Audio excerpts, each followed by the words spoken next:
Can I just say one thing firstly? I love the name Eat, Sleep, Boxing, Repeat. Welcome back to ESBR Boxing's YouTube channel. Delighted as always to be joined by Punch Out Boxing's Ra Hokum and ESBR Boxing's Paul Kelly. This is the big fight breakdown. The fight taking place in Australia on June the 8th. Jai Opetaia, Claudio Squi, the undefeated Italian, will lock horns, gents. Jai Opetaia back again, but we'll get right into it as always. The fight we were kind of maybe hoping to see around this date was Jai Opetaia against Gilberto Ramirez. We're not seeing that. I don't want to know your opinions on whether we're ever going to see that fight. It feels like those guys are number one and two in the division. That's the fight that everyone wants to see. But yeah, we've been dealt this instead. Ra, what's your opinion on this situation? What in terms of the preferred unification fights that we want to see Jai in? Will we ever see? Do you think we'll ever see him versus Ramirez, and just kind of your frustrations, if any, around this topic?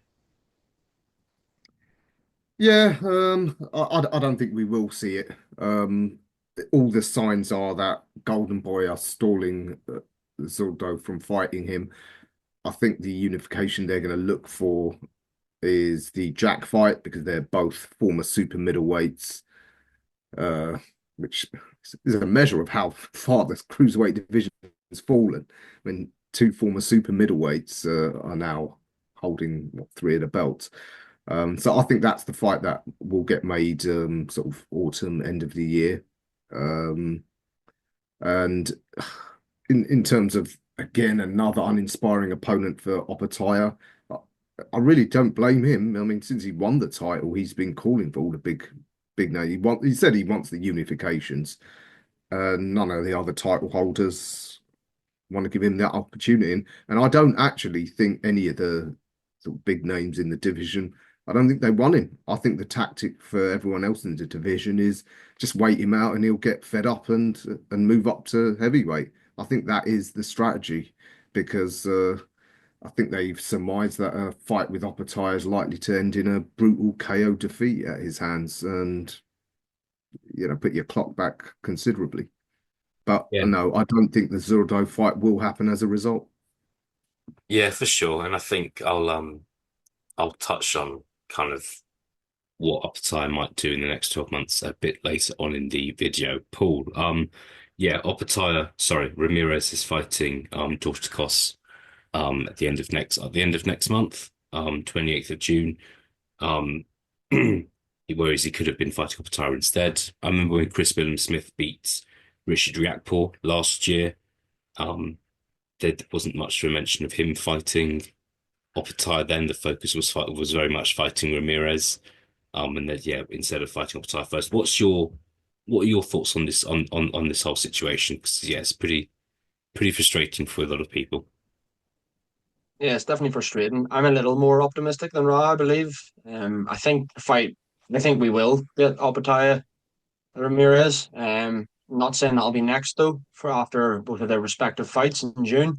I don't think maybe that'll be the case, but I do think that we will eventually get it. I think we've got to a point now in boxing where we kind of these fights have to be made. I think fans, the three of us, everybody are almost demanding that these fights be made.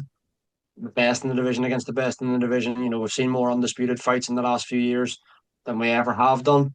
It could well turn into an undisputed fight if what Ross says is true, that Ramirez maybe gets through Dorticus and then goes and chasing that WBC crown in a fight against Badu Jack.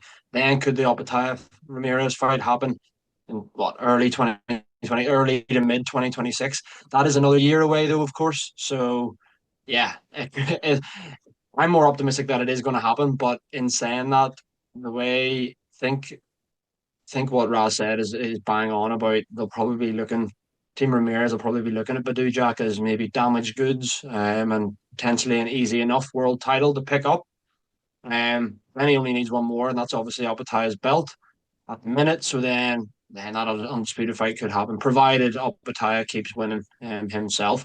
But then that would obviously lead to another 12 months of maybe underwhelming opponents, shall we say, for the Australian, which is frustrating. But on the actual, to answer your question of whether I think we'll ever see Opetaia against Eduardo Ramirez, I'm going to give it a yes. Yeah, and I really hope you're right. I mean, I don't know if it's possible for the Saudis, Turkey Al Sheikh to get involved and basically put enough money on the table for Ramirez to kind of not be in a position to say no. I don't know. It's just it's frustrating because there's no denying Opetaia is an elite fighter, but he's not been fighting anywhere near his level in the last couple of years. Opponents have included Jordan Thompson, Ellis Sorrow, Jack Massey, David Nika on short notice. It's just that the two Marius Bradis fights have been the fights that tested him. Paul, on Claudio Squi, I'm not expecting you to be an expert on him, but he's undefeated, top 15 in the IBF, but hasn't fought outside Italy. How, from what kind of you've seen or heard of this guy, do you think he's kind of anywhere near Opetaia's level? Do you think he's a top 15 cruiserweight? Give us kind of, from what you know, tell us what you think about this guy.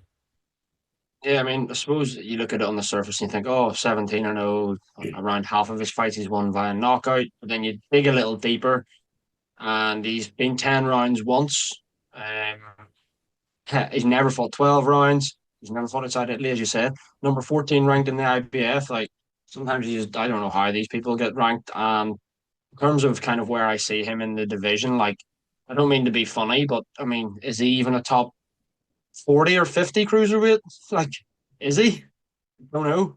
Like, as you said, mate, I'm hardly coming on this video sitting saying that I've watched every single one of Claudio Squi 17 fights to date, but it's clearly not on Opetaia's level.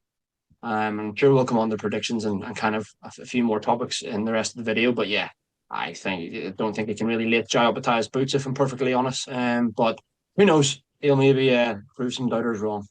Yeah, and like it is what it is, and it'd be interesting to know who else they've offered this fight to, who else they've tried to get in touch with. But it looks like it could be a bit of a lackluster opponent. I mean, Michelle Cieslak is in the top 15. Masternak, who fought Crispin Smith a year or so ago, is in the top 15. I'd be interested to know if those guys were involved at all. Ra, what's your assessment on what you've seen or heard or researched on Claudio Square? Yeah, as Paul said, you delve into his record a little bit and you see it's a political ranking. Let's be honest. His management have done well to get him some of these IBF trinkets. The IBF Latino title, for example, the Argentinian guy who he fought had built his record on guys with no wins, and novices mostly. So that gives you an idea. But I mean, I don't want to hate on the IBF because let's be honest, all four of the governing bodies have their wacky rankings, which are politically motivated. It is what it is. It's just worth remembering that even two of Opetaia's mandatories have swerved him. I mean, first Richard Riakporhe, and he was willing to wait out an extra year rather than have to go in with Opetaia, and then more recently Jin Kara, and Jin Kara's 40, as Mick Francis, Opetaia's manager, said. When's he ever going to get an opportunity again? Jin Kara is still ranked number one by the IBF, so maybe he's still the mandatory, and he just fought 3 weeks ago. So this injury that caused him to pull out clearly isn't that bad because he was able to get a knockover again. Like I said, it smacks of everyone just sort of. Opetaia's a hot potato. People are just hoping he goes away. Squeo, as Paul said, is even top 50. Well, BoxRec have him ranked 61 in the world. Don't know if that's a bit harsh, but I would say quite a few British prospects at cruiserweight would probably handle him soundly. Only thing you could say, it gives Opetaia the opportunity in front of his home fans to get like a highlight reel knockout for them to enjoy, which is what I expect. These are the sort of guys he's gonna get just the ones who don't have any legit chance of working their way into a world title shot, and then just be in the right place at the right time. For them, it's a cash out. Fair play to Squeo. But yeah, like I said, it's political. I think this ends as soon as Opetaia wants. That's okay. It's a bit early for predictions, right? We'll get onto that in a little bit. But I'll stick with you, Rock, because I feel like this is all a bit doom and gloom. So I'm not going to try and put a positive spin on things, but where I want to know where both of your heads at are with the Opetaia move up to heavyweight. It's been spoken about before, I know it has, but we're going to speak about it again. Because Opetaia in the last 12 months or so, he could have thought, right, I don't think these guys are going to fight me, are going to want to fight me. I'm going to move up to heavyweight, and I wonder if he regrets doing that, and I wonder if this could be his last fight at cruiserweight. We don't know. Ra, where's your head out on what you think will happen? Could this happen anytime soon? Could it happen next? Where's your head at? What's that? The move to heavyweight? Yeah, He seems so set on unifying at cruiserweight, if not going for undisputed, that I think he will hang around in the hope that, as you said, Turki Al-Sheikh could maybe make that fight. So I don't see him moving up this year. But whether he gets those unifications or not, I think maybe this time next year we're going to talk about him moving up to heavyweight. I don't think it's that. Again, like I said, I'm not being doom and gloom about. I'm not being negative about it, because I think even if he had moved up to heavyweight, the queue at heavyweight is really long. He might have the benefit of other top contenders may be more willing to fight him because they think, well, he's smaller, he's come up from cruiserweight, but then these heavyweights must be looking at what guys like Usyk, of course, have done, and then now guys like Okoli and Riakporhe have done, and realise, well, actually, wait a sec, getting hit by a 16 stone guy who's much faster than us is just as dangerous as getting clubbed by a big 300-pound, gorilla. So I don't think it's necessarily a mistake. He's in a difficult position, as talented fighters from small countries often are. So, yeah, I think we'll see him hang around at cruiserweight for another year, probably continuing to get frustrated, though, in terms of the matches.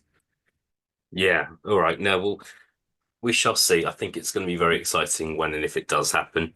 And we'll see. Look, obviously, we're all expecting him to win this fight, and it'll be interesting to see kind of his post-fights, his post-fights comments, because I feel like there's only a certain amount of times he can call Gilberto Ramirez out before he kind of gets frustrated doing so. Paul, what are your thoughts on this? Do you think we could see Opetaia move up to heavyweight soon? Yeah, I think it's kind of a matter of when rather than if that he does move up to heavyweight. I think he will move up to heavyweight. He's still only 29 years of age as well. So like you look at obviously barring the likes of Dubois and those younger heavyweights, like a lot of heavyweights do go on until they're, mid to late 30s, it seems sometimes as well. So he does have a lot of time. I think he'll want to pick up at least another belt. Yeah, I think he may want to unify if the undisputed thing looks like it can be made eventually. I think why not hang around for that? So I do think the move to heavyweight is inevitable. When that move comes, I'm not so sure. I think, as you said, it's kind of depends on the landscape at 200 pounds, I suppose, because if as we've all talked about here, say Ramirez goes down the Badou Jack route, and then and he's just going to fight more people ranked in the top 15 of the IBF, people that and he probably knows that he could walk through. Will he get frustrated and just go, yeah, stuff this, the cruiserweight, see you later. I'm going to go up to heavyweight. It's the money division. It's a glamour division. We know Turkey Al-Sheikh loves the heavyweights. Everyone seems to love the heavyweights. There's some massive money fights there for him. I suppose it depends on that motivation as well. But I do believe the move to heavyweight for Opetaia is inevitable. Is inevitable. It's just a matter of when. And I'd say I don't think it'll come for another 12, 18 months. Yeah, we shall see. We shall see. I've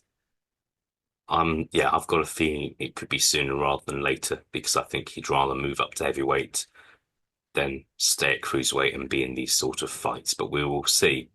All right, it's prediction time, gents. I think we all know who you're going to go for and by what method, but I'm going to give you both a 2 round swing in terms of when you think Opetaia will win by stoppage. Paul, I'll go with you first. You might be going Opetaia points, who knows? But yeah, I'll leave it to you. What's your prediction for this one, please? Yeah, you hit the nail on the head, I think. I'm going to go for a Jai Opetaia stoppage victory. And in terms of rounds, if you're giving me a 2 round range, I'll say round three or four. I'll go round 3 or 4 for Jai Opetaia. Round 3 or 4. Ra, what are your thoughts? Yeah, rounds. I'll go rounds 2 to 4. We Yeah. know Opetaia doesn't. He doesn't play with his food, does he? So I think, barring he's going in with some injury or some, dreadful weight cut, I think it's really just a matter of, does he lay him out cold, or is Squeo too brave or too cautious to just take punishment for a couple of rounds before either his corner or the referee is seen enough? So, Yeah, you know, I just think that I think Jai Opetaia is scary enough as it is. Ra, I know I think that's both of you men have interviewed Jai Opetaia. I have as well, and I just think I wouldn't like to see I wouldn't like to see him pissed off, and I imagine he's pissed off now, and I feel sorry for Claudio Squi because he's the one who's got to kind of pay for it. I think Opetaia looked pretty brutal against David Nika back in January. Yeah, that was round 4. I think this will be quicker. I think this will be I'll go for round 2 or 3. So again, we're all singing from the same hymn sheet here. I just think Opetaia is a dangerous man, and someone's having to kind of pay for his frustrations at the moment. All right, gents, we'll see what happens. Hope that we see Opetaia in kind of a more meaningful fight in 2025, but we will see. Ra, Paul, good to be joined by both of you, and I'll speak to both of you again very, very soon. Cheers, mate.